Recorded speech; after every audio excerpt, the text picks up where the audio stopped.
Guys নতুন এটা খবৰ আপোনালোকে শেষলৈকে ভিডিঅ'টো চাব। বিজেপি এতিয়া বেলেগ ধৰণে ৰাজনীতি খেলি আছে।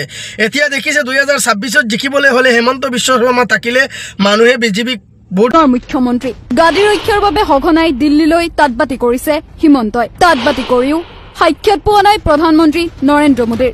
চৰ্ত সাপেক্ষে মুখ্যমন্ত্ৰীত্ব ত্যাগ কৰিবলৈ সাজু হিমন্ত বিশ্ব শৰ্মা। সৰ্বাদিলীপৰ বিপৰীতে পবিত্ৰ মাৰ্ঘেৰিটাক মুখ্যমন্ত্ৰী পতাৰ দাবী।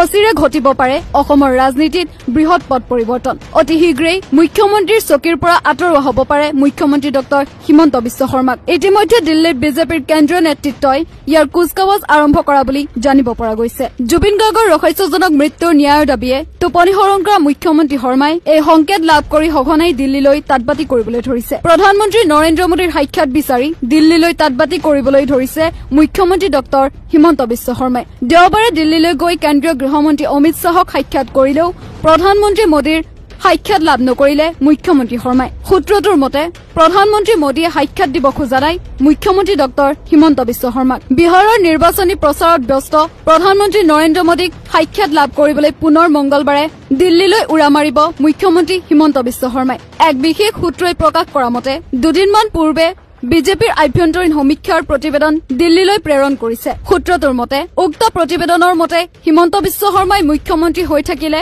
2026ৰ বিধানসভা নিৰ্বাচন বিজেপিয়ে পৰাস্ত হোৱাটো প্ৰায় নিশ্চিত।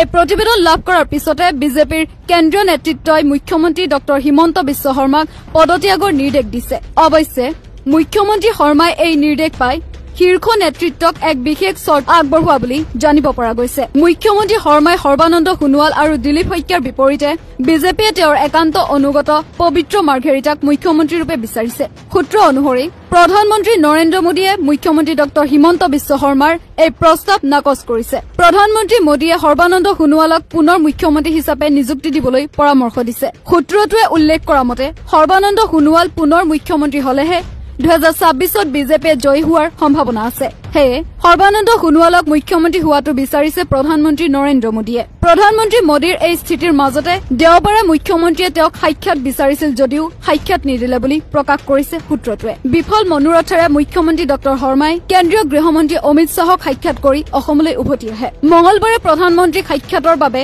দিল্লী যাব হিমন্ত বিশ্ব শৰ্মাই। পিছে প্ৰধানমন্ত্ৰী নৰেন্দ্ৰ মোদীয়ে হিমন্ত বিশ্ব শৰ্মাক সাক্ষাৎ দিয়ে নে নিদিয়ে সেয়াহে লক্ষণীয় হ'ব। উল্লেখযোগ্য যে জুবিন গাৰ্গৰ ৰহস্যজনক মৃত্যুৰ ন্যায়ৰ দাবীয়ে মুখ্যমন্ত্ৰী ডক্টৰ হিমন্ত বিশ্ব শৰ্মাক যথেষ্ট ব্যতিব্যস্ত কৰি তুলিছে।